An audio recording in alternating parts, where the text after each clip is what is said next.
यह एक ऐसी दुनिया है जहाँ पैसों की कोई वैल्यू नहीं, यहाँ टाइम ही सब कुछ है। यहाँ अगर आपको कोई चीज खरीदनी है तो आपको उस चीज के बदले अपनी जिंदगी का कुछ टाइम देना पड़ेगा, तब जाकर आप उस चीज को खरीद पाएंगे। लेकिन इस दुनिया में एक अच्छी जिंदगी गुजारने के लिए आपके पास टाइम का होना भी जरूरी है, क्योंकि यहाँ जब किसी इंसान की एज 25 साल तक पहुँच जाती है तो उस इंसान के हाथ पर 1 साल का टाइम स्टार्ट हो जाता है। जिस पल काउंटडाउन 0 हुआ उसी पल वह इंसान खत्म। अमीरों के पास इतना टाइम था कि वह 1000 साल की जिंदगी भी जी सकते थे। अमीरों ने खुद के लिए एक अलग दुनिया बना ली थी जहाँ वो लोग एक सुकून भरी जिंदगी गुजार रहे थे। लेकिन वहीं दूसरी तरफ गेटो सिटी में रहने वाले गरीब लोग दिन रात मेहनत करके खुद के लिए टाइम कमाते थे, नहीं तो उनकी जिंदगी खत्म हो जाएगी। इन्हीं गरीबों की बस्ती में विल नाम का एक लड़का रहता था जिसकी घड़ी में सिर्फ 23 घंटे ही बचे थे। विल अपनी मॉम के साथ रहता था। अब क्योंकि 25 साल के बाद उम्र रुक जाती है, इसीलिए उसकी माँ 50 साल की होकर भी बहुत जवान दिख रही थी। आज विल की माँ का 50वां जन्मदिन था। विल अपनी मॉम का बर्थडे सेलिब्रेट करने के लिए पिछली रात ओवर टाइम करके एक शैंपेन की बोतल लाया था। यह देखकर विल की मॉम बहुत खुश हो जाती है और वो विल से कहती है कि मैं अपने पोतों को देखना चाहती हूँ, तुम किसी लड़की को डेट क्यों नहीं करते? जिस पर विल जवाब देता है कि इन सब चीजों के लिए टाइम किसके पास है। विल की मॉम ने उससे कहा कि इलेक्ट्रिसिटी बिल और बैंक से लिया हुआ लोन कल की डेट तक मुझे क्लियर करना होगा, नहीं तो हमें फाइन पड़ सकता है। इसीलिए अब मैं जा रही हूँ और कल रात तक सभी बिल्स और बैंक के लोन्स जमा करवा कर वापस आऊंगी। उसने कहा कि मेरे पास सिर्फ 3 दिन का टाइम है। इलेक्ट्रिसिटी बिल और बैंक का लोन चुकाने में मेरे पास लगभग सारा टाइम खर्च हो जाएगा, इसीलिए कल शाम को तुम जरूर बस स्टॉप पर मेरा इंतजार करना, ताकि मेरा सारा टाइम खत्म होने से पहले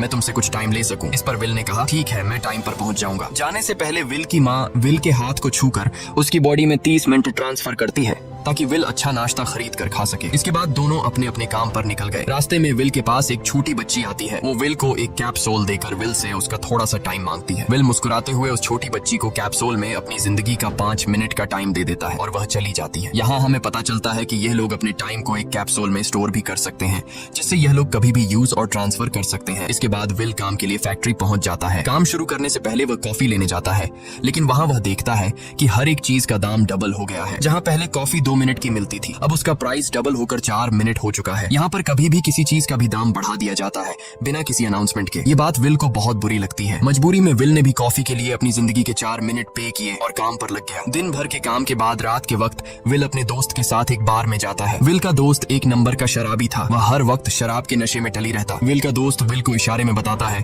कि वह आदमी सबको फ्री में दारू पिला रहा है और उसके पास बहुत ज्यादा टाइम है। ये सुनकर विल ने जब उस आदमी की तरफ देखा तो उसे चारों तरफ से लड़कियों ने घेरा हुआ था। विल की जब उस आदमी की घड़ी पर नजर गई तो उस आदमी के पास 116 साल का टाइम था। ये देखकर विल समझ जाता है कि यह आदमी ग्रीनिच सिटी से है, क्योंकि गेटो सिटी में लोगों के पास ज्यादा से ज्यादा 2 दिन का टाइम होता है। विल उस आदमी के पास आया और उसे वार्न करने लगा कि यहाँ पर तुम्हें नहीं होना चाहिए था। यहाँ चोरों का खतरा है, ये लोग तुम्हें मारकर तुम्हारा टाइम चुरा लेंगे, इसलिए जल्दी से यहाँ से निकल जाओ।